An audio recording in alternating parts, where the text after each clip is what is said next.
Fast 5 Minutes presented by Parts Galore this week. We have Jabba Chamberlain joining us in under 15 minutes, but as we kick off a Fast 5 segment here based on coaching, Jim Leyland honored yesterday at Comerica Park. His legacy, one that is a bit confusing. There were wins, but there was also a time when people would question him. What is Jim Leyland's lasting legacy, John? A guy that tapped into Detroit's sort of blue-collar, everyman identity, and I think he knew that. The fans appreciated them. They felt he was an honest guy when it came to that.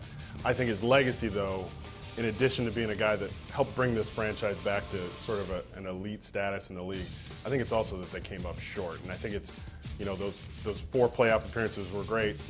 They knew they needed to win a World Series in there, and they didn't come through, especially that last time in the ALCS. I think that's part of the legacy, too. I think the biggest thing Jim Leyland did as manager of the Detroit Tigers is he made baseball relevant again in this town. Before 2006, we went through almost two decades where people didn't care about baseball. Not only was the team bad, the team basically was boring. He had a few moments with Cecil Fielder every once in a while, but from 87 to 2006, you couldn't get calls on the radio. It was terrible. Jim Leyland came in, made baseball important. So a positive legacy, but couldn't get over the hump. I think that's hard to argue with. Another coach in this town who's had a great legacy has brought a Stanley Cup to Detroit, Mike Babcock. Earlier this week, he told CBC he is comfortable in Detroit, but with 1 year remaining on his deal, questions surround his future with that interest from Toronto maybe leaking in and waiting until next season.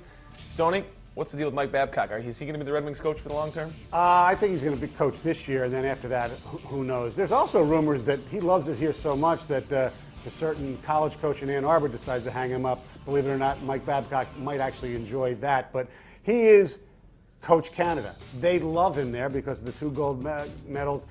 After this year in Detroit, who knows? Maybe Toronto will have enough of Randy Carlyle and say, you know what, we'll pay him whatever he wants, let him come to Canada and help bring a Stanley Cup back to this country. It's been 1993, and unless the Canadians rally, that's going to continue again this year. He's a great coach. He did a fabulous job this year, although he has to realize that if he would have had Nyquist play from the beginning of the season and not Dan Cleary, they probably wouldn't have been an 8 seed, and maybe they'd still be playing.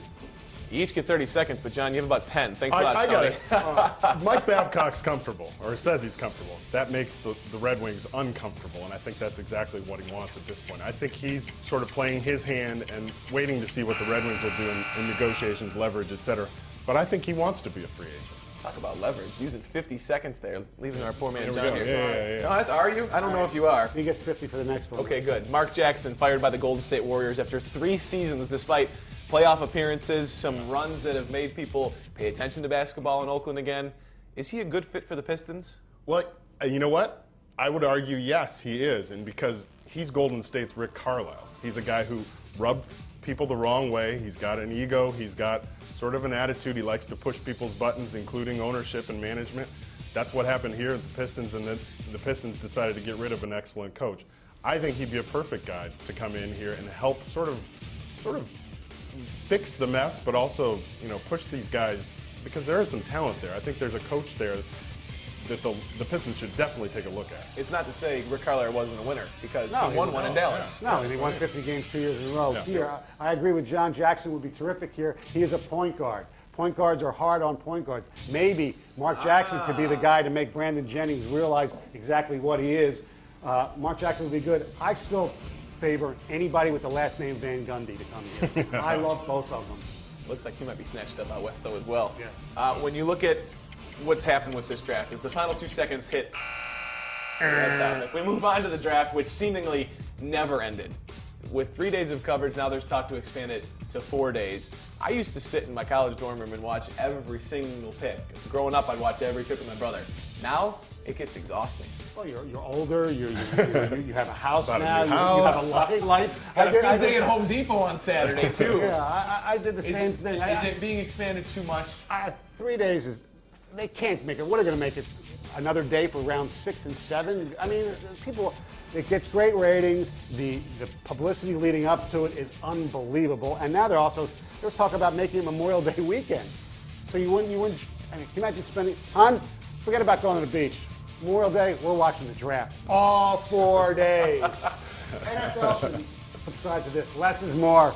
They've got about every other holiday, though, John. Yeah, no, and Roger Goodell and his owners, they're looking for money anywhere they can get it because that's what they do. But, yeah, I don't want to sound like Mark Cuban here, but less is more.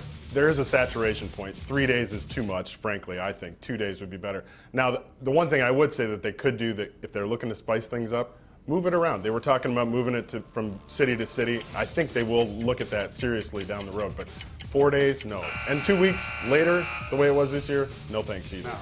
Well, old memories of the Silverdome. Come on in and get this nice and tight if you can see it. This is what the Silverdome looks like now. This is one Mike Foss proposed today. He said, what do we do with the Silverdome? What would you do with the Silverdome if you had that land? What should go there? Memories of, I guess, good times, decent times, A losing? lot of great times. And the people, we always talk about the Lions and Yeah. all their heartbreaks, but they had some great memories there. Michigan Panthers winning a USFL championship. Yeah. The Pistons had some great stuff, all the concerts. You know what I would do if I owned that land? Huh. I'd blow it up and build a shopping area or do something. That's Yeah. what I would do. It's right off the highway. Yeah. It's prime real estate. I think that's the picture when the Lions drafted Terry Fair. I think that's what the fans stick to up there. When they passed on Randy Moss, that's what happened. Yeah. No, I'm no urban planner. I'm no civil engineer, but I think retail and shopping is probably what Pontiac needs. Residential as well. But the one idea that I thought that came along and sort of went away, an MLS team, a soccer stadium. Oh, yeah. This city can support MLS. It can support soccer. I'm a soccer fan. I know you guys might not be. It could support it. I think that probably will end up downtown, a stadium. Mike Duggan's talked about it. But the Silverdome, I thought that idea actually made some sense, too. I agree. A 25,000 seat Yeah. MLS team downtown would be great. People, you know what? If the stadium is that small, they'll fill it up all the time. They can do it. There are plenty of soccer fans in this town, without a doubt. Well, we promised you some Tigers talk, and it's coming your way, courtesy of the man who wore the Zubas better than anybody else, Yeah. Jabba Chamberlain, joining us live, standing by down at Comerica Park. Fire us your Tigers questions. Use the hashtag 7SportsCave and see if Jabba can answer them next on the Suburban Ford 7 Sports Cave.